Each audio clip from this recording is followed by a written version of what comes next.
राम कृष्ण हरे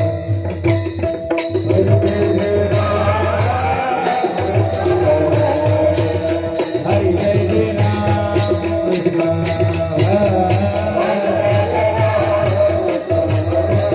हरे जय राम कृष्ण हरे जय राम कृष्ण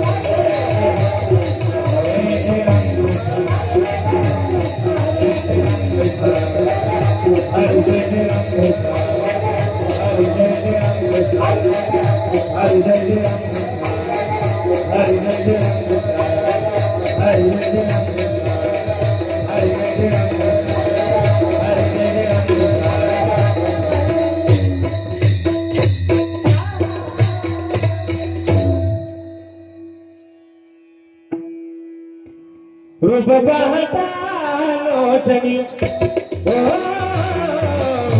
रूप बहता लोचनी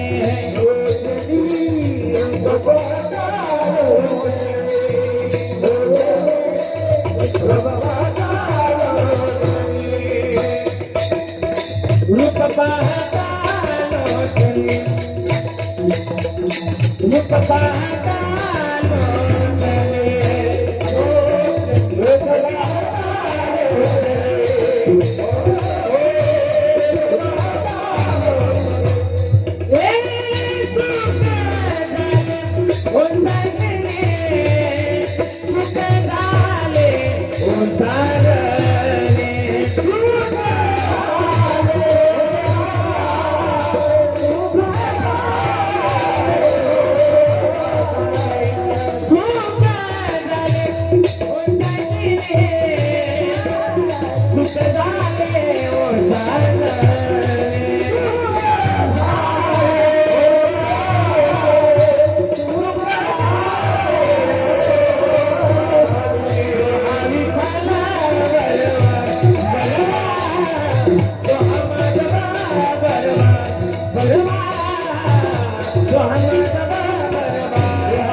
इहलोकी चाहते लोकी चाहते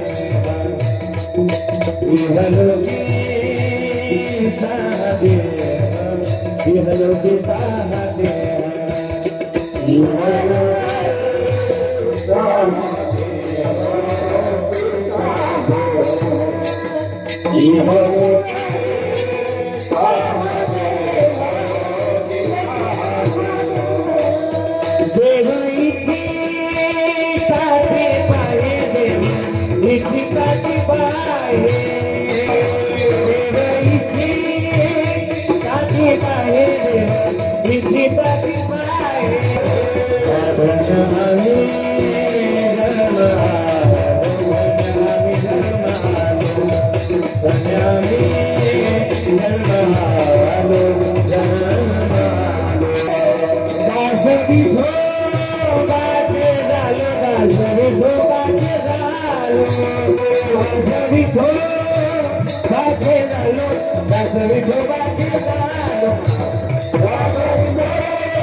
इहलोकीचा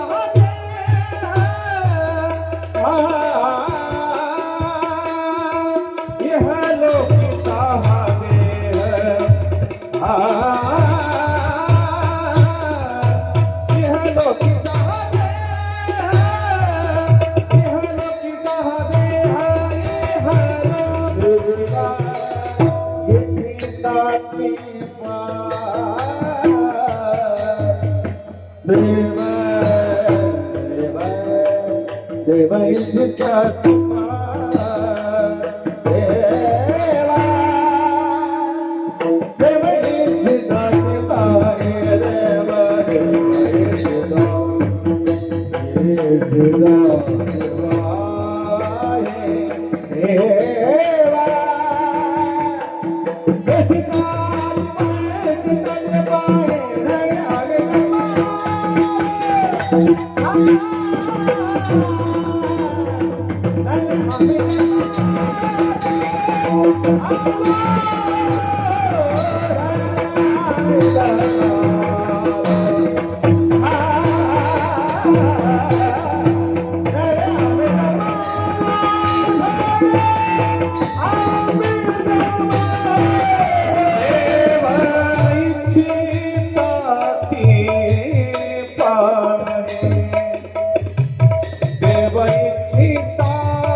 विठोबाचे झाड विठोबाचे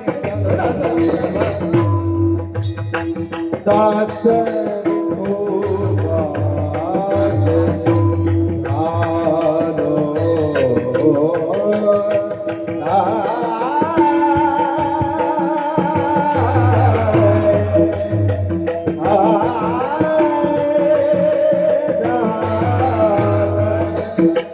दास विठोबा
दास विठोबाचे झालो झालो झालो दास हा दास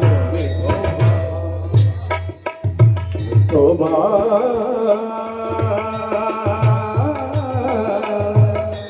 विठोबा विठोबा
दास विठोबा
थोडं थोडं नाही मला इहलोकी चाह देह देव इच्छिता ती पाहे धन्यावे जन्मालो दास विठोबाशी झालो आयुष्याच्या साधने सच्चिदानंद पदवी घेणे धन्यावे जन्मालो दास विठोबाशी झालो तुका म्हणे पार्वतनी करू स्वर्गीचे निशाणी धन्यावे जन्मालो दास विठोबाशी झालो समचरण सरोजम सांगणीला बुदाभम जगणनीत पाणी मंडनम मंडनान तरुण तुलसी माला कंजनम कंजनेत्रम सबय दबला समिठलम चिंतयामि पांडुरंगा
मन दुसरे चरण संतांच्या त्यांच्या कृपा जाणे कधीचा विस्तारू बाबाजी सद्गुरु दास तुका हरिकलावते जीव धरार्थावतारम तलंकां कधीशो दिकामदि वक्त्रम तलानी शिवादा आपनोदार दक्षिण समाधिस्थ मूर्ती भजे ज्ञानदेव ओम नमो ज्ञानेश्वरा करुणाकरा दयाळा तुमचा अनुग्रह लागलो पावन झालो चराचरी निकला कुसरी काहीच नेनी बोलतो वचन अति भाविका एका जनार्दनी तुमचा दास याची आस पुरवावी सेवेला की सेवक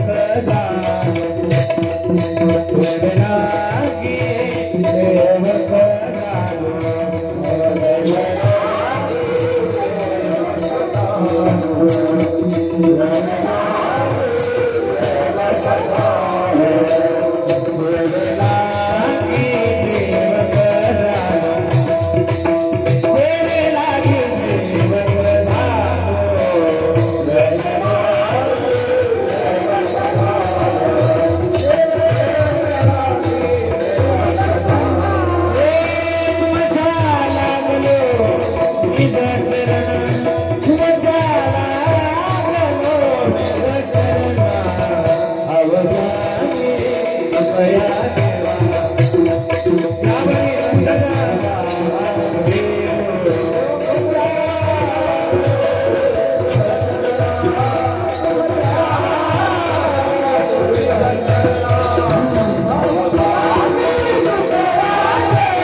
लागी सेवक झालो तुमच्या लागलो निज चरण आहो स्वामी तू कया देवा या वर्ण करावा भेर जयांचे केल्या स्मरण होय सकळ विद्यांचे अधिकरण तेचे वंदू श्री चरण श्री गुरूंचे ते नमस्कार आता लागून या पाया विनवितो तुम्हाला करे टाळी बोला मुखी नाम विठाल विठाल मना मना वेळो वेळा हा सुख सोहळा स्वर्गी नाही मंगलम भगवान विष्णू मंगलम गरुड ध्वजा मंगलम पुंडरीकाक्ष मंगलायत हरी अकारण करुणावरून आले भक्तकाम कल्पतरू पंढरीचा पांडुरंग परमात्मा विश्वमाऊली ज्ञानोबाराय जगद्गुरु तुकोबाराय त्यांच्या असीम कृपेद्वारा अथांग करुणेने अथांग दयेन प्राप्त प्रसंगी कीर्तन संकीर्तना करता सेवे करताना संकीर्तना करता निवडलेला अभंग गोड जगातलं महत्वाचं साधूचं व्यक्ती महत्व मानवी जन्मामध्ये ज्यांनी मानवी देहाला येऊन मानवी देहाचं काय महत्व आहे हे उभ्या जगाला पटून ज्यांनी सांगितलं नवे नवे 3 वेळा वैकुंठाला जावं आणि 3 वेळा वैकुंठावर माघारी यावं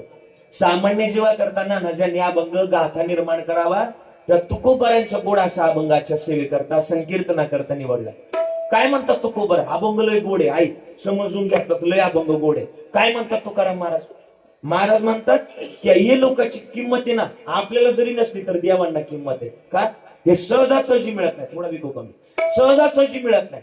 आणि मग सहजासहजी जर मिळत नाही, असं जागे नाही पडलं, थोडस प्रेमानं हा असं. आणि म्हणून हे लोकातला जो देह आहे हा आपोआप मिळत नाही. हा पुण्यानं भाग्यानं, मला वाटतं एक एक योनी कोटी कोटी फेरा मग लागे वारा मनुष्य देहाचा. मग आपल्याला मिळालं 84 लक्ष योनीतून फिरून यायचंय, तेव्हा आपल्याला हा नरदेह मनुष्य देह मिळाला. मग याची जर एवढी किंमत आहे तर सहजासहजी व्हायला घालवायचं नाही. असं कोण म्हणतंय? मी नाही म्हणत, कविराज महाराज नाही म्हणते, तुकाराम महाराज म्हणतात. काय म्हणतात? इहलोकीचा देह, या देहाची किंमत देवान नाही. देव इच्छिता ती पाहे, चाचा अल्ला इच्छिता ती पाहे. म्हणजे हा देव इच्छिता ती पाहे, सगळ्यांकरता कीर्तन असावं. हा आणि मग देव इच्छिता ती पाहे. पण का देव इच्छिता ती पाहे?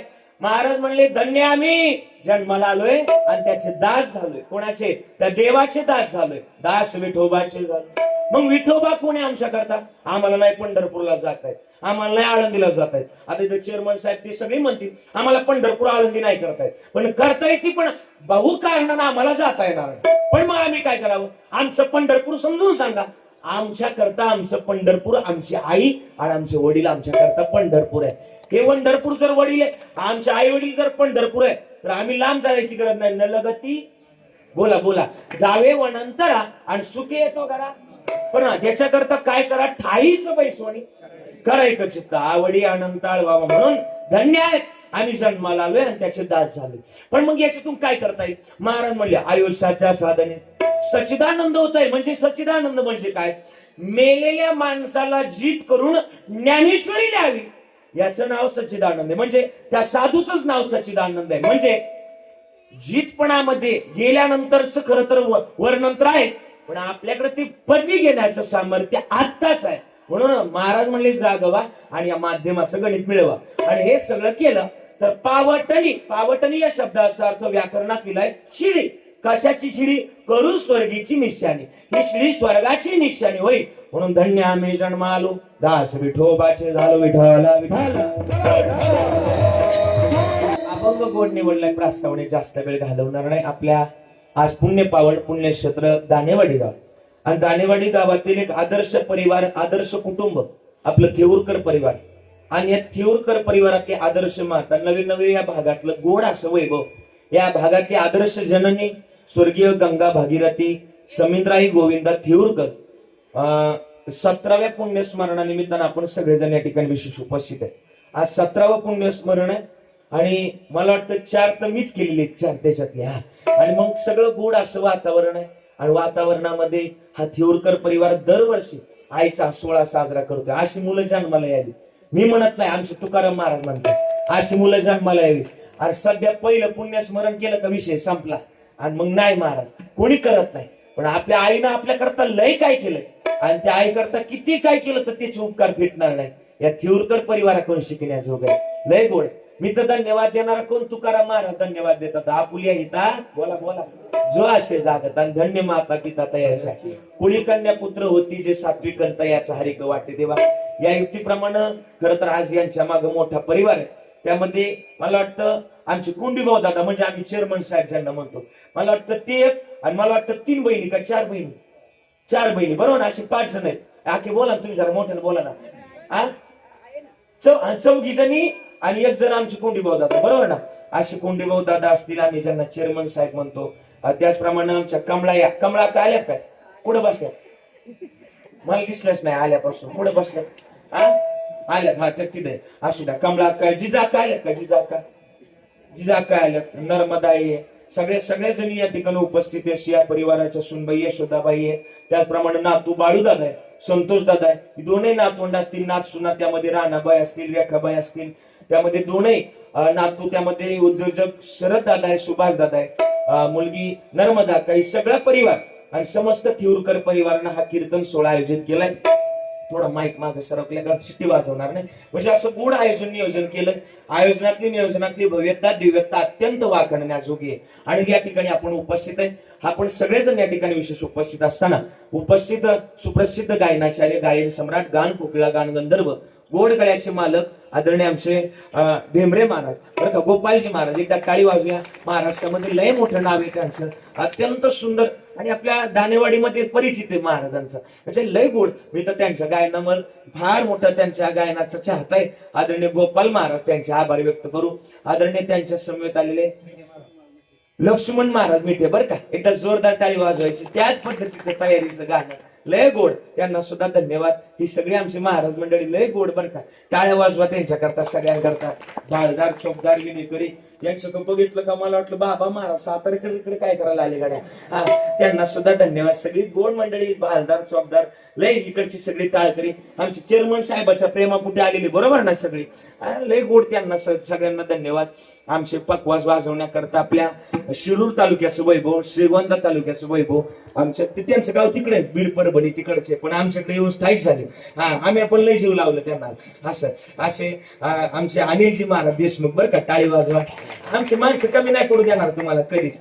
तुम्ही फक्त जीव लावा आमच्या माणसाला. असं अनिल महाराज आहे, ते आले का नीलच होतो कार्यक्रम. असं हा, असे अनिल महाराज आहे. इकडून तबला वाजवण्याकरता शिरूर तालुक्याचं नाव महाराष्ट्रात ज्यांनी पोहोचवलं बरं का, असे ओंकार महाराज घेगडे. लय जोरदार टाळी वाजवा त्यांच्याकरता. पकवास तबला काय बी कुठं बी टाका, हे अष्टपैलू नेतृत्व आहे.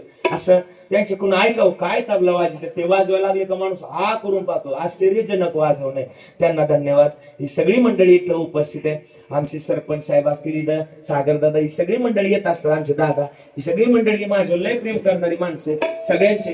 कॅमेरेवाली जी टॉकीचं सेटअप इथं उपस्थित. आपलं काय नाव मला माहिती ना त्यांचं काय नाव आहे चॅनलचं, पण चॅनल सुद्धा सुंदर आहे. हार्मोनियम वाजवण्याकरता आमचे नाना बरं का, लय या भागातलं उत्तम पट्टीचं नेतृत्व पिटी वाजवण्याकरता. त्यांचे आभार. सिस्टीम सुद्धा सुंदर आहे. दानेवाडी तालुका काळजी करायची गरज नाही, अशी सिस्टीम सुद्धा सुंदर आहे. माता माऊलींची संख्या जास्त आहे. सगळी मंडळी गोड आहे. आणि मग सगळ्यांच्या चरणाला स्पर्श करतोय, माझ्या चिंतना कळवतोय. मस्त काय पाया हरी मस्त हे पाया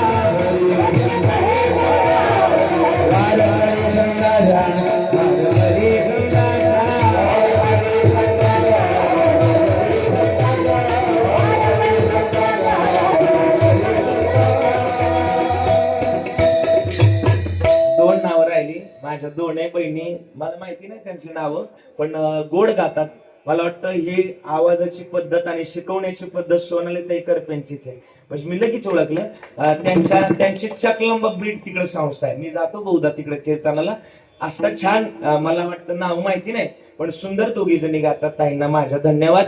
त्यांना त्यांच्याकरता एकदा टाळी वाजवत. मला वाटतं मनमाडवरून आलेत काहीतरी बरोबर. त्यांच्या दोघींची आपण चिंतनाला सुरुवात. विठाला विठाला. मग या पवित्र आणि पावन मातीमध्ये तुमचा माझा जन्म झाला. पवित्र कुळातली माणसं आपण, बस हाच लय महत्वाचा मुद्दा आहे.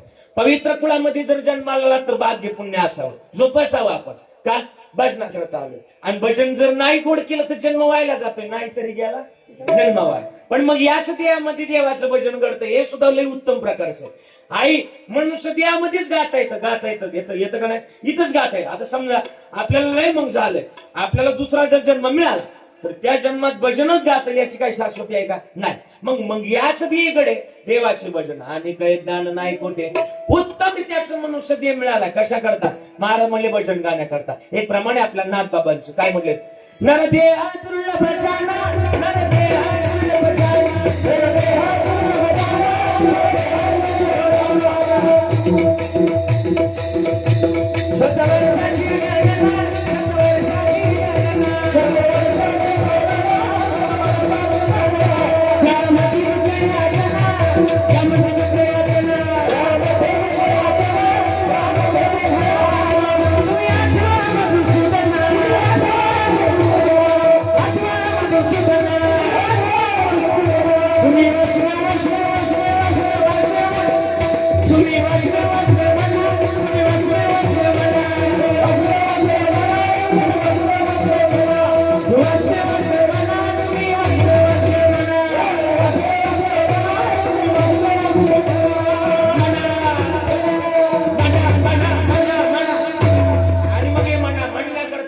म्हणावं. का म्हणावं? 3 पण आहेत माणसाच्या आयुष्यात भजन करण्याकरता. मी विचारतोय नाना जरा बोलत चला. 3 पण कोणते? आपण लहान होतो ते कोणतं पण बोला ना. लहान होतो ते कोणतं पण? बालपण. आणि बालपण संपला तर मी ज्या वयात दिसतो कोणतं पण? तरुण पण. आणि तरुण पण संपलं का कोणतं पण? नाना बोला ना. म्हातारपण. पण म्हातारपण संपलं का कोणतंच पण येत नाही. पण सरपण आल्याशिवाय, सरपण येण्याच्या अगोदर माणसानं जीवन जगावं, प्रमाण आहे त्याला. आता तरी पुढे हाची उपदेश नका करू आयुष्याचा. मग बालपणात काय करावं? बालपणात लय गावं उड्या माराव्या, उड्या माराव्या, गावं नाचावं, गाये नाचे उडे, आपुलिया छंदे आणि मनाचे आनंदे आवडे, हे बालपणात करावं. तरुणपणात काय करावं? तरुणा भाग्यवंत नटे कीर्तना, तरुणपण. पण म्हातारपणात काय करावं? म्हातारपणात म्हणावं, याच साठी केला होता अट्टहास, शेवटचा दिस गोड व्हावा, हे म्हातारपणात करावं. पण काही माणसं म्हातारी होत्यात पण म्हातारी होत नाही. म्हणजे कसं? तुम्हाला पटवून सांगतो. काही माणसं म्हातारी होतात पण म्हातारी होत नाही. ती फोनवर आपल्या इकडे बघा, माझ्याकडे बघा. काही माणसं म्हातारी होतात पण म्हातारी होत नाही. म्हणजे कसं? काही माणसं म्हातारी होतात पण प्रपंच नावाची गोष्ट सुटत नाही. पण प्रपंचात नक्की असावं, पण किती असावं? संसारी असावे, आसोनी नसावे, आणि भजन करावे वेळोवेळा. वेळोवेळा भजनाची अर्थता असावी. आता मध्यंतरी मी मुंबईला कीर्तनाला गेलो. आमच्या शेजारी 80-90 वयाचे आजोबा आहे. त्यांनी मला आग्रह धरला की महाराज म्हणले मला यायची मुंबईला, बरं का? मला आग्रह धरला आणि मला म्हणले मुंबईला यायचे. कसले यायचे तुम्हाला मुंबईला? ती म्हणले मला माझ्या जीवाची मुंबई करायची. आयुष्यभर नाही जात आलं मुंबईला ना, आता काय तुमच्या मुंबईला? पण म्हाताऱ्या माणसानं बोला ना सरपंच साहेब, म्हाताऱ्या माणसानं ऐका म्हणून त्यांना नेलं, गाडीत बसवलं, नेलं मुंबईला. आजल्या दिवशीचं कीर्तन संपलं, दुसऱ्या दिवशीचं सकाळचं कीर्तन माझं बाकी होतं. मी मुक्कामाला थांबलो. आज ऐकायला येतं ना, फक्त माना डोलवा म्हणजे मला कळलं तुम्ही आहेत का गेल्या झोपून, जरा बोलत चला. आणि मग मी मुंबईला मुक्कामाला थांबलो. सकाळची वेळ, आणि सकाळच्या एका गावकऱ्याचा फोन आला, महाराज तुमचं जिथं कीर्तन आहे ना तिथून आम्ही जवळ आहे, आमच्याकडे चहा प्यायला अशी आमची इच्छा आहे. महाराज मग मी त्यांच्याकडे चहा प्यायला निघालो. सकाळची वेळ आणि 7-7:30 वाजलेले, आणि मोबाईल माझा सायलेंट होता. ते वाजत नव्हता, मोठ्याने नव्हता वाजत, सायलेंट करून टाकला होता मी. पण मग आला होता, मला फोन आला होता त्यांचा. मी त्या बिल्डिंग खाली जाऊन उभा राहिलो होतो, आणि बिल्डिंग खाली जाऊन उभा राहिलो. त्यांना फोन केला, म्हणलं तुम्ही खाली या. एवढ्या वरती जायचा काय मेळ लागणार आहे? त्यांनाच खाली बोलवलं. पण शहरात काय माता माऊल्या सकाळी चालायला जातात. त्याला एक शब्द आहे, आपण काय म्हणतो त्याला? सकाळी चालायला जाणं. काय म्हणतो त्याला? मॉर्निंग वॉकला गेल्या. मॉर्निंग वॉक करून आल्यानंतर वरती जाण्याकरता आणि खाली येण्याकरता बिल्डिंगला काय असते? लिफ्ट असतो. आणि त्या लिफ्ट पाशी उभे होतो ते बाबा, मी उभे होतो. आता त्या माता माऊली यायच्या आणि त्या लिफ्टचं बटन दाबायचं. बटन दाबलं का दरवाजा उघडायचा, त्या आतमध्ये जायचा, दरवाजा बंद व्हायचा. त्या वरती जायच्या, त्या उतरून घ्यायच्या, त्यांच्या मुली त्यातून खाली यायच्या. असं 5 वेळा झालं. इकडून म्हाताऱ्या जायच्या, तिकडून पुरी यायच्या, इकडून म्हाताऱ्या जायच्या, तिकडून पुरी यायच्या. असं 5 वेळा झालं. माझ्या बरोबर आजोबा होते कधी बारीक पाहिजे. मला म्हणले काय मशीन रे, इकडून म्हाताऱ्या शिरतात आणि तिकडून पोरी येऊन बाहेर पडतात. म्हणलं नाना मशीनच तशी. आता मला कळालं की यांना काय झालं, पण काही गोष्टी गप राहून आनंद घेण्यात मजा असते. म्हणलं नाना मशीनच तशी. म्हातारं धावलं ना माया. म्हातारं म्हणलं तुला अक्कलच नाही. म्हणलं आखलीला काय झालं? म्हणजे लवकर सांगायचं होतं, आपल्या म्हातारीला पण आणलं असतं, मशीनीत घातलं असतं. बरीच माणसं अशी त्यांना प्रपंच सुटत नाही. पण प्रपंचात किती असावं? महाराज म्हणले आसोनी संसार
भजनाच करता आलं याची जाण कबीरदासजीनं सांगितलं. म्हणजे भजन करावं. मग भजनाची अर्थता आमच्याजवळ इतक्या भावाची असावी की माणसानं दिवसातून 3 वेळा आंघोळ केली पाहिजे. शास्त्र सांगतंय 3 वेळा आंघोळ केली पाहिजे आणि एकदाच काय ती जेवलं पाहिजे. तुम्ही दानेवाडीकर जरा मोठ्यानं बोला ना, तुम्ही काय करताय? तुम्ही जरा हे आजी बोला ना जरा, तुम्ही काय करता? तुम्ही 3 वेळा जेवा द्या आणि एक दिवस मला सांगाय तरी पटलं पाहिजे ना तुम्हाला. माझं म्हणणं नाही, आपल्या संतांनी सांगितलंय, दिनरजनी हाची धंदा गोविंदाचे पोवाडे. अजून प्रमाण देऊ का? तुम्ही काकडा लय मानता, काकडा त्या काकड्या दिले आणि ते जाणत्या लोकांनी सांगितलं, जाणत्या मंडळीचं ऐकव. जाणती लोक उगच नाही बोलत, अनुभव आले अंगात, ते या जगात देत असे, अनुभवानं सांगत असतात, अनुभवानं. आणि अनुभवालाच ऐकावं. तुकोबाऱ्या म्हणतात, तू का म्हणेचा कुणी सांगे, आणि मज अनुभव आहे, अनुभवानं सांगतात. आणि राम म्हटल्यानंतर रामच होता इथं, किती गोड सांगितलंय. राम म्हणता रामची होई रे, राम म्हणता रामची होई रे.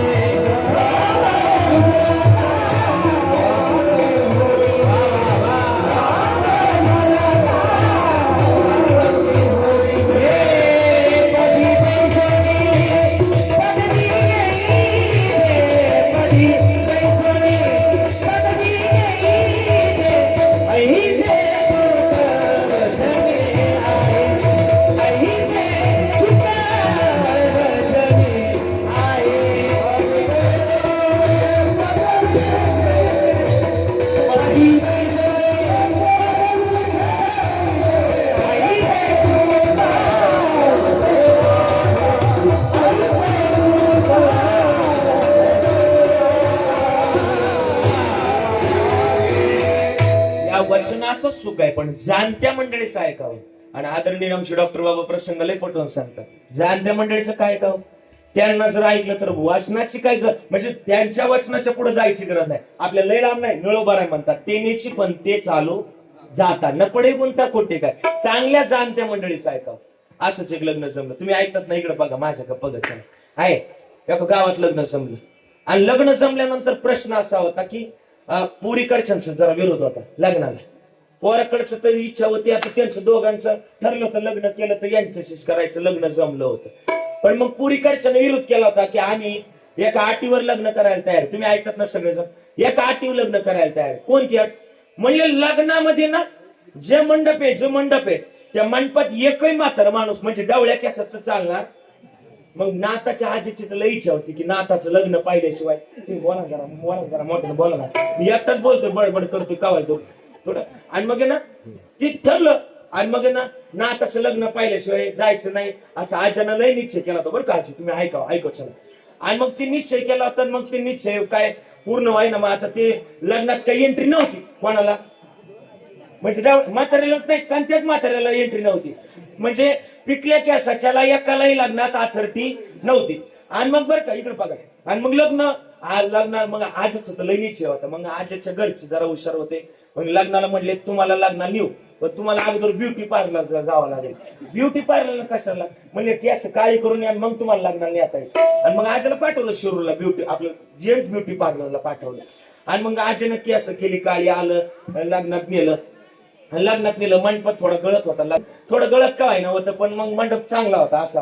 आणि मग मंडपात इकडे बघा लक्ष इकडे होतं सगळ्यांचं. आणि मग लग्न झालं, ती हारबीर घालायची पद्धत आपल्याकडे आहे.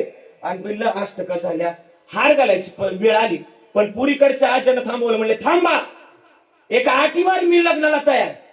पुढची अट जी मान्य असेल तर त्यात जर तुम्हाला मान्य असेल तर मी लग्नाला तयार. म्हणजे काय अट? म्हणजे गाव बारीक नदी आहे आणि पोराने एका अटीवर आम्ही पोरगी देणार. कोणत्या अटीवर? म्हणजे आपल्या गावावरून नदी जाते, या नदीला पोरानं दुधानं वाहून दाखवायची, त्याला आम्ही आमची पोरगी देणार. आता सोपं आहे, दुधानं वाहून दाखवायची. मग म्हणले लग्न मोडलं आपलं, चला घरी. सगळे निघाले. तेवढ्यात आज आला. आज लग्नातच होता, मंडपातच होतं. आणि यांनी गेट बीट बनवलं होतं. गेटच्या आतमध्ये सगळी कोण होती? बोला ना तुम्ही, बोला ना जरा. काळ्या केसावाली होती. पण आता आज आतमध्ये आला हे काही कळालंच नाही. पण म्हणले मग आता काय करावं? म्हणले मग आज आला. म्हणले काय झालं? म्हणले ते असं म्हणतात की अगोदर तुमची नदी दुधानं वाहून दाखवा. आता काय करायचं? दुधानं वाहून दाखवायची काय शक्य नाही. ते थोडं मग म्हणले डिटर्जंट टाकल्यानं, शॅम्पू टाकल्यानं वय दूध तयार होतं. वय तुम्हाला नाही कळालं, जाऊ द्या, काय ना पेपर वाचला पाहिजे त्याच्याकरता. आणि मग म्हणले, आणि मग ती थोडं म्हणले असं आहे ती जमणार नाही. म्हणले मग काय करावं लागेल? म्हणले आज म्हणलं आम्ही दुधानं वाहून दाखवल नदी. काय म्हटला? दुधानं वाहून दाखवल. पण एक काम करा, अगोदर तुमच्या नदीतलं पाणी नदी बाजूला करून घ्या, मग आम्ही तिच्यात दूध सोडू. तुम्हाला नाही कळालं काहीच. दुधानं वाहून दाखवाय करता अगोदर तुमची नदी मोकळी करावं लागेल. आणि नदी मोकळी करणं म्हणजे सोपं नाही. म्हणजे हे पण कळायला पाहिजे. तुकोबारांनी सांगितलंय, अनुभवानं काही गोष्टी पटवून सांगितलंय, हे जाणत्याशिवाय नाही. मग जाणतो कोण आहे? तुकोबारा म्हणतात एका जन्मातला माझ्या का अनुभव नाही, जे जे झाले अवतार. आणि तुका त्यांचे बरोबर अनुभवानं सांगतोय की आई वडिलाच्या वचनातलं जे सुख आहे ना, त्यांच्या भक्तीतलं जे सुख आहे ना, त्या भक्तीत सुख आहे. का माहिती का? महाराज म्हणले त्या भक्तीत एवढं सुख आहे की मानवी जन्मातलं पांडुरंगाची सेवा करण्याचं गणित सुद्धा आई वडिलाच्या सेवेतच आहे. का? पुंडलिका काय केले, परब्रह्म उभे केले. अरे माय बाप केवळ काशी आणि तेने न जावे तीर्थाशी. आजही पांडुरंगाची काय महाराज, पांडुरंगाला ज्या भक्तीमुळे उभं राहावं लागलं, ती भक्ती कोणती? आई वडिलाचीच आहे. महाराज म्हणले तुका मय बाय बाप माय बापे अवघी देवाची स्वरूपे. जगातलं सगळ्यात मोठं तीर्थच आहे आई वडिलाचं. आणि मग मला आज तिच्याबद्दल बोलायचं. काय म्हणायचे तुम्ही आईला? आपल्या समेंद्र आईला काय म्हणायचे? घरात काय म्हणायचे? हा, आई म्हणायची. पण आज तिच्याबद्दल लिहिलंय, लय गोड येते. आणि तिच्याबद्दल बोलायला गेलं ना, लय गोड येते. तिच्याबद्दल सांगावं किती गोड येते. सावळी ग माझी आई, मला किती हो प्रेम देई. सावळी ग माझी आई, मला किती हो प्रेम देई. विजला हो नंदा दीप, कसा जाऊ मी मंदिरी. विजला हो नंदा दीप, कसं जाऊ मी मंदिरी. आई आई साहेब. मग आई तुझ्या बोलतोय, तुझ्याबद्दल बोलतोय. सबसे बडी हे माँ बदले, सबसे बडी हे माँ, सबसे बडी हे माँ,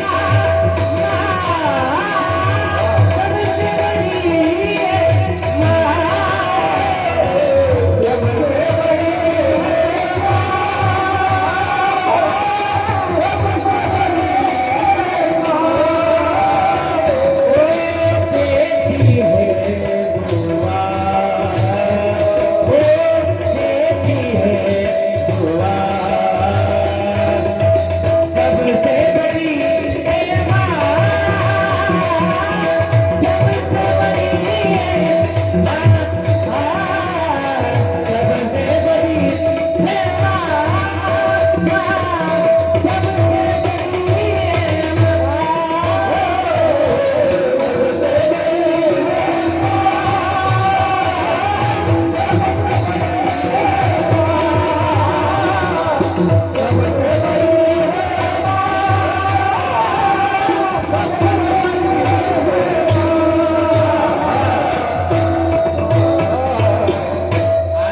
समित्र आईबद्दल जरी बोलायला गेलं तर लई. तिच्याबद्दल आज 17वं पुण्यस्मरण आहे. आणि दरवर्षी तिच्या पुण्यस्मरणाला बरं का साहेब, बरं का सरपंच साहेब, ऐका ना, दरवर्षी तिच्या पुण्यस्मरणाला पाऊस येतोच. मी याचा ग्वाही, मी साक्षीदार आहे. पाऊस काय येतो? अरे ती चांगलं जगली आणि चांगलं जगल्यानंतर वरुण राजा सुद्धा तिच्या पुण्यस्मरणाला येतोच. हा माझ्या पुरावा आहे, पुरावा आहे महाराज. येतो तो, कारण की का तिने चांगलंच केलंय महाराज. आणि चांगल्याच्या माणसाच्या शेवट बघा इकडे बघा, तुम्ही पाऊस येतोय त्याच्या का पाण्यापेक्षा मी जे सांगतोय त्याच्या का लक्ष द्या. हा, तू येणारच आहे. काय जन्मातली सगळ्यात मोठी भूमिका चांगल्या माणसाच्या शेवटाला चांगल्या गोष्टी असतातच. काय मत आहे साहेब? चांगल्या बघा, याच्यासाठी केला होता अट्टहास आणि शेवटचा दिवस गोड व्हावा. तिच्याबद्दल बोलतो ना, मग आईबद्दल बोलताना ना लय बोलण्याजोगे. अशी मुलं कमी आहेत. आमच्या चेअरमन साहेबांसारखी ना पोरं कमी आहेत. आमच्या नातवंडांसारखी पोरं कमी आहेत. 16 घालणार. पण कधी कधी माझ्या वयातली पोरं आईला बोलताना म्हणतात, हे आई तुला काय कळतं, तू गप्प बस. इकडे नाही म्हणते, आमच्या तिकडे म्हणतात पारनेरकर. इकडे नाही, इकडे दानेवाडी इकडे नाही, आमच्या तिकडे पारनेरकर. बरं का, आमच्या पारनेरकर कधी कधी पोरं बोलताना आईला म्हणतात, तुला काय कळतं, तू गप्प बस. आमच्या तिकडेच म्हणतात पारनेरकर, इकडे नाही. मी कधी कधी विचार करतो, आईला जर काही कळालं नसतं तर लहानपणी आईनं डोळ्यात काजळ भरायच्या ऐवजी, आता बोला ना, पुढे बोला ना, पुढे बोला ना, मिरचीची नक्की भरावली असणार. जगात त्यांच्या इतकं मोठं कोणी नाही. म्हणूनच मला वाटतं आईचं प्रेम लय जगात मोठं आहे. म्हणूनच आज तिच्याबद्दल बोलतोय ना, मी लय गोड शब्द लिहिलेत आज. रे आई तू किती गोड आहे माहिती का? त्रिसरणाच्या टप्प्यावर धन्य आहेस ग तू माते. त्रिसरणाच्या टप्प्यावर धन्य आहेस ग तू माते. अगं सर्व संपडी भक्त राहते तुझेच ग नाते. या केविल वाण्या चारही बाळांची ते आई तुझ्या वाचूनच वाट वळते. पण खरी आईची माया ज्याला आई नाही ना त्यालाच कळते. आई तुझ्याबद्दल बोलतोय ग, तुलाही गोड आहे. आज तुझ्याबद्दल सांगायला गेलं ना, आज काय केलं माहिती का? हाडाचे तू काढ करून केले रक्ताचे पाणी तुझ्यासारखे कष्ट गाय केले नाही कोणी तुझ्याची मुक्ती आवाज हे कशी गुजबुजाय कोण येई अनमोल जन्म दिला नाही तुझे अनमोल जन्म दिला नाही तुझे उपकार किती करणार अनमोल जन्म दिला नाही तुझे उपकार किती करणार अनमोल जन्म दिला नाही तुझे उपकार किती करणार बालपणी खेळ खेळता गोठव जेव्हा तारा अमृतावणी गगन पाजळा सकाळे अमृतावणी गगन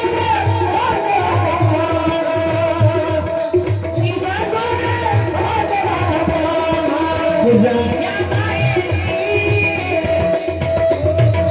तुझ्या या प्रेमाची कधीला निवडाली नाही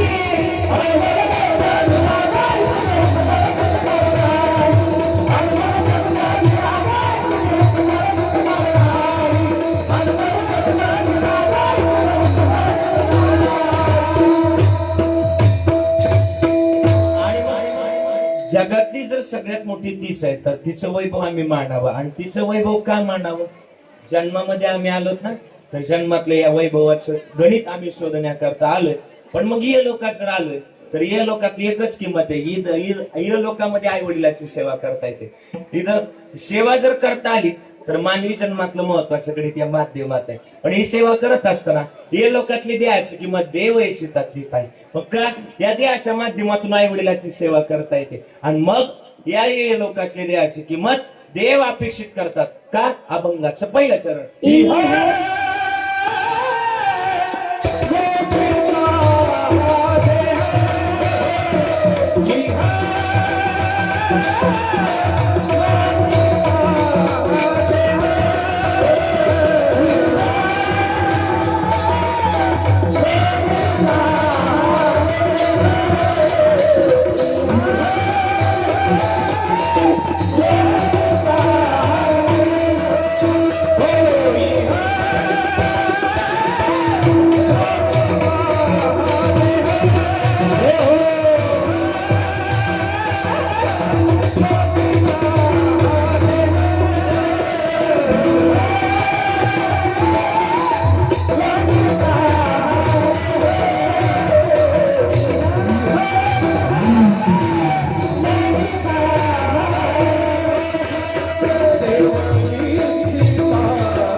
अभंगाच्या पहिल्या चरणात महाराजांनी गोड गाऊन दाखवलं इहलोकीचा हा देह देव इच्छिता ते पाहे देव इच्छिता ते पाहे तर या माध्यमातलं गणित आम्ही शोधावं का शोधावं जन्मातलं सगळ्यात महत्वाचं गणित या माध्यमात आहे मग ही सेवा करत असताना ज्याची खरी सेवा त्याच्या भय काय जेव्हा उत्तम रित्याची सेवा या माध्यमात करता येईल आणि माध्यम जर असेल तर या जगातली महत्वाची भूमिका या नामात आहे आम्ही करत आलोय मग आम्ही तुम्हाला सांगतोय शिवितो रस वाटितो अनेक ग्यारे होऊ नका रानवरी विटेवरी ज्याची पाऊले समान तोच एकदान सुरदाता त्याच्या माध्यमातलं गणित आम्ही शोधावं आणि हे शोधण्याकरता आम्ही आलोय आणि तुम्हाला सांगतोय तुकोबारे म्हणतात की आम्ही सांगतोय हे तुम्ही ऐका नाही ऐकलं तर आमचं याच्यामध्ये काय जाणार एका जनार्दनी आमचे काय बाजायला मग आमचं जाणार आहे मग आम्हाला जर ऐकायचंय तर या माध्यमातलं गणित तुम्ही ऐका. कोणतं गणित आहे? ज्याच्याजवळ बऱ्याच काही गोष्टी आहेत. देवाजवळ काय गोष्टी आहे? तुकोबाराय म्हणतात की देवाजवळ इतकं सामर्थ्य, इतकं सामर्थ्य. हा, त्या आता मला वाटतं इंद्रायणीचा प्रश्न होता. आता प्रस्थानाला जायचं आपल्याला, एक कीर्तन संपला काही दोन आळंदीला जायचे. पण मग मला वाटतं काल नदीकडे पाहण्याजोगं सुद्धा गणित नव्हतं. पण मग रात्रीतून सुद्धा हे कशा करता पुरा आला माहिती का महाराज? 2-4 दिवसापूर्वी थोडस अजून अवघड झालं. मला ती बोलायचं नाही इथं, कारण की का बोललं तर थोडासा राग येऊ शकतो काही गोष्टीचा, त्याच्यामुळे बोलायचं नाही. पण मग तिथं थोडस आपल्या मातीची थोडीशी अवस्था दुरावस्था झाली होती. पण मग हे कशा करता पूर आला? पूर कशा करता आला? तिनं सुद्धा माऊलीच्या माध्यमातून त्या स्वच्छतेचं गणित तिनं राखलं. कारण की का तिला सुद्धा आपल्या भक्ताची काळजी, कोणाला? त्या मातेला. ती सुद्धा म्हणते अलीकडे ये मला पलीकडे पांडुरंगा, नदी भरली चंद्रभागा, अलीकडे ये पलीकडे पांडुरंगा, नदी भरली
जर धागिनात जर येत असेल तर माध्यमातलं गणित ओळखायचं. मग माध्यमातलं गणित जर असेल तर या जन्मामध्ये आम्ही आलो, तर हे गणित जर माध्यमातलं आहे तर हे माध्यम कोणतं? हे लोकातल्या देहाचे. मग देहात काय करता येतं? देहामध्ये आई वडिलाची सेवा करता येते. देहात काय करता येतं? पंढरपूरची वारीच करता येते. मी नाही बोलत, जवळ सकळ सिद्ध आहे. हात चालावं या पाय तव तू स्वहित आपले पाय तीर्थयात्रे जाय चुकू नको. मग हे जर गणित आहे तर आम्ही काय करावं? या गणिताचं एकदा भजन करावं. कोणतं? विढोबार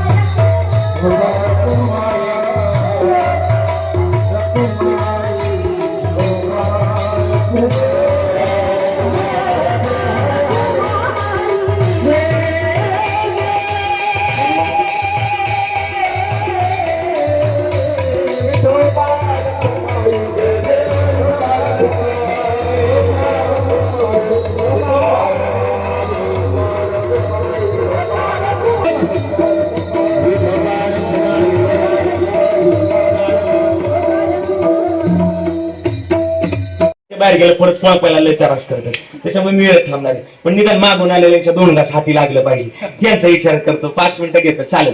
वारीचा पर्वत आहे, मला बोलायचंय जरा. ऐका बरं का, आता आखो कीर्तन बाजूला ठेवा आणि एवढं फक्त बटन बंद करून एवढा प्रसंग ऐका गड्या, तुम्ही सगळेजण ऐका. काय प्रसंग काय ऐका. मध्यंतरी वारकऱ्याला कोरोनाच्या काळात साहेब पंढरपूरला जायला परवानगी नव्हती. म्हणजे त्या काळात 50% क्षमतेनं सगळं काही चालू होतं. आणि त्या काळात मला वाटतं मुख्यमंत्री कोणतरी उद्धव ठाकरे साहेब होते काहीतरी, बरोबर ना, त्या काळात कोरोनाच्या काळात. आणि मग जबाबदारीचं म्हणजे त्या काळात कोणी जरी मुख्यमंत्री असलं तरी त्यांना जबाबदारीचं काम होतं आणि मग थोडी जबाबदारी होती मोठी. आणि मग त्या काळात 50% क्षमतेनं ते हॉटेल माणसात येणं हे चालू केलं होतं त्यांनी. एक वारकरी बाबा बरं का भजन करत करत निघाले पंढरपूरला.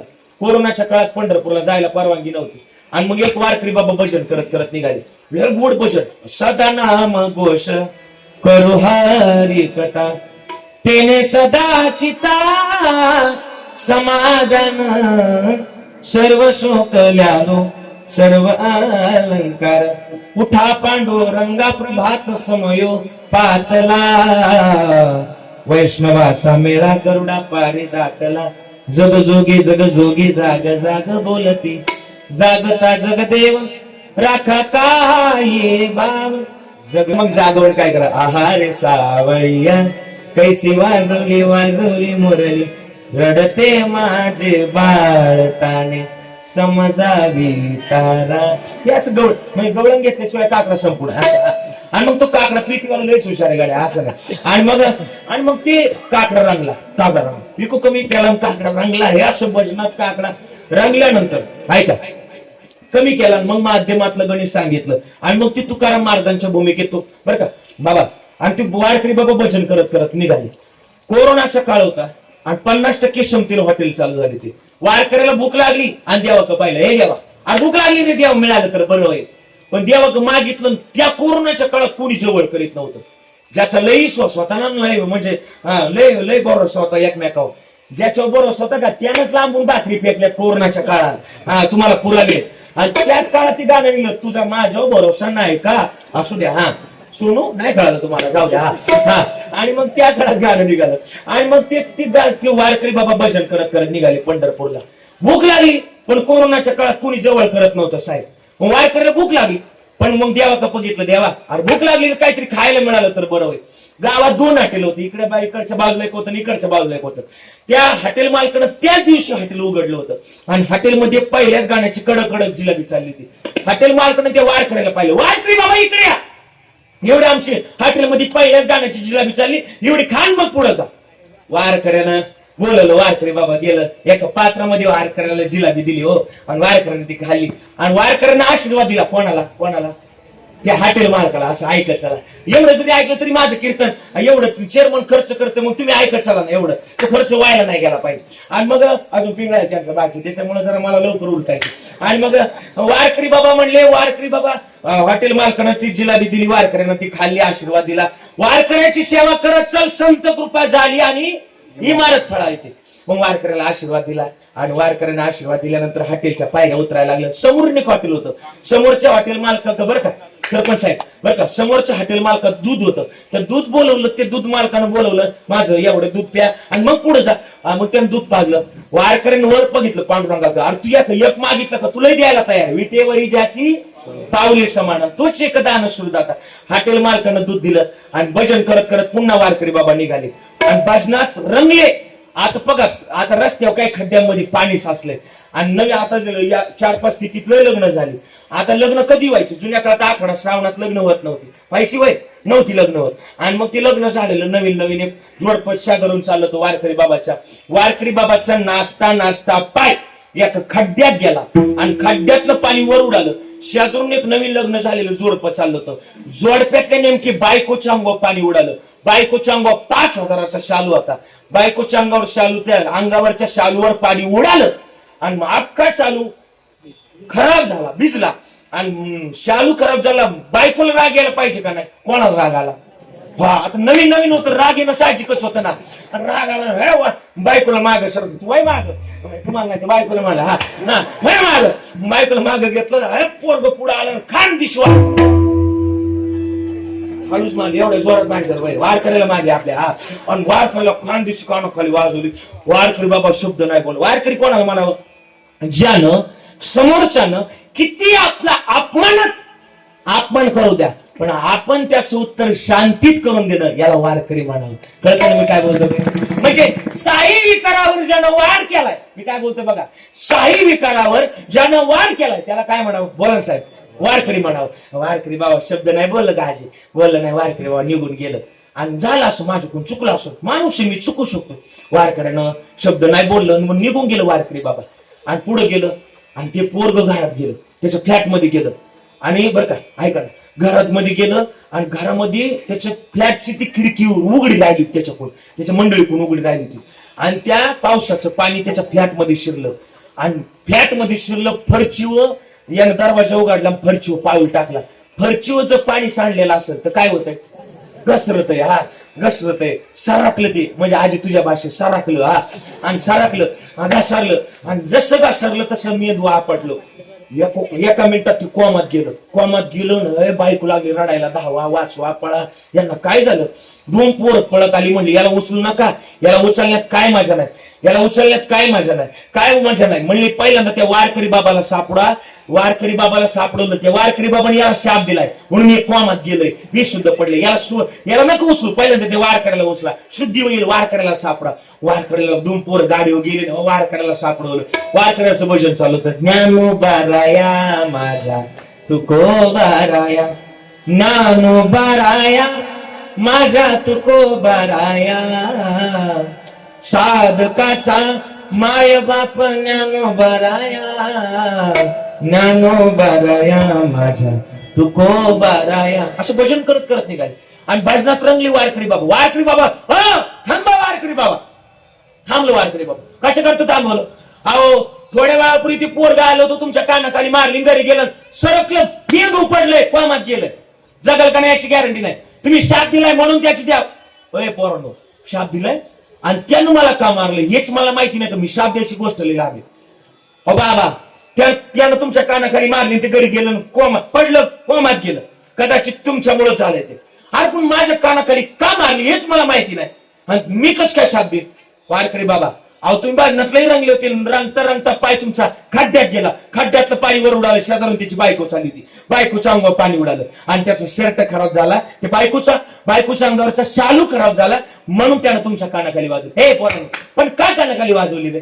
पोरं म्हणली, बाबा तुम्हाला कळत नाही का, त्याची ती बायको आहे, तिच्यावर तो प्रेम करतो, तिला तो जीवा पार जपतो, म्हणून त्यानं तुमच्या कानाखाली वाजवली. वय म्हणून कानाखाली वाजवली. अरे पोरांनो, जर त्याचं गणित जर तसं आहे, तिच्यावर तू प्रेम करतो, तिच्या अंगावरचा शालू खराब होतो, म्हणून त्याला जर राग येऊ शकतो, पण माझ्यावर पण कोणतरी प्रेम करणार आहे ना, माझी पण कोणतरी वाट पाहणार आहे ना. माझ्या जर कोणी कानाखाली वाजवली, माझा सुद्धा पंढरपूरचा पांडुरंग परमात्मा मला जीव लावतो ना, आणि माझ्या जर कोणी कानाखाली वाजवली ना, त्याला सुद्धा लय राग येतो. म्हणून माझं मत आहे, पंढरपूरची वारी माणसानं करावी का? आपली वाट पाहतोय तो, वाट पाहे उभा, वाट पाहे उभा,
आणि मग तो वाट पाहतोय, पण कोणाच्या संगतीतून पाहतोय माहिती का? ती संत कोणती माहिती का? ज्ञानेश्वर.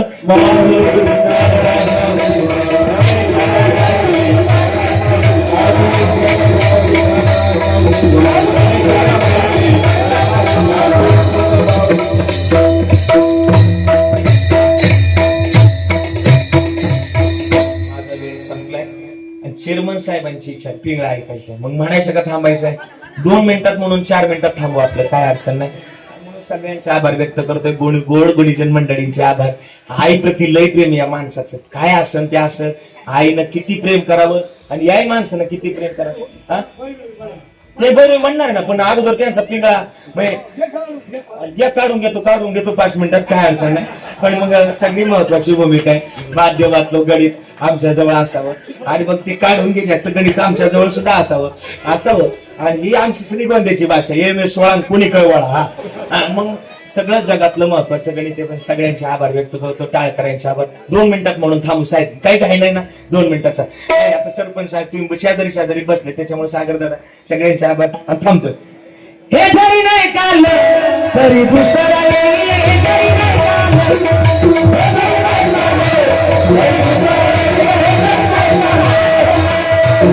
काही वाजवायची सगळ्यांनी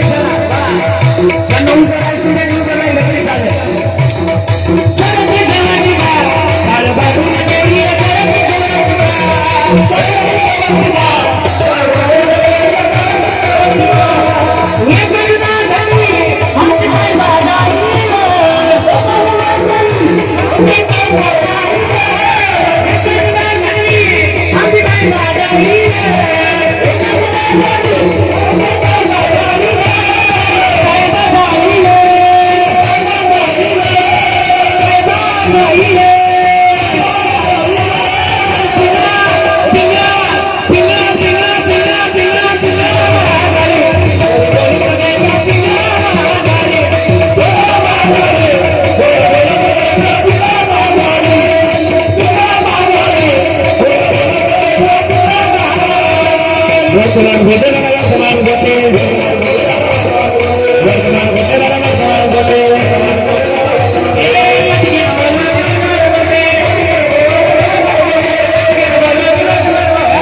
म्हणून एकदा झालेली सेवा समर्पित करतोय. लय मोठे आनंद लुटला बरं का. हे आमचे चेअरमन साहेबांनी दादांनी सुद्धा आनंद लुटला. सगळ्यांचे आभार. सगळ्यांचे आभार व्यक्त करत असताना टाळकरी मंडळी असतील, गायक सगळे बरं का, तुमचे सगळ्यांचे आभार व्यक्त करतोय. गोड वाजवलं दोघं वाघांनी, काय वाजवलं दोघांचे आभार. हार्मोनियम वाजवला, गोड सिस्टीम, सगळ्यांचे आभार. आलेले सगळ्यांचे ऋण व्यक्त करतोय. आणि माझ्या वाणीला पूर्ण विराम. बैरव म्हणायचे तुम्ही म्हणा. चेअरमन साहेब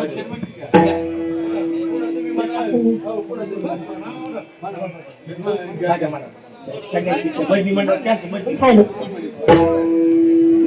हॅलो हॅलो तो कामाने पावठणी तो कामाने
Thank you.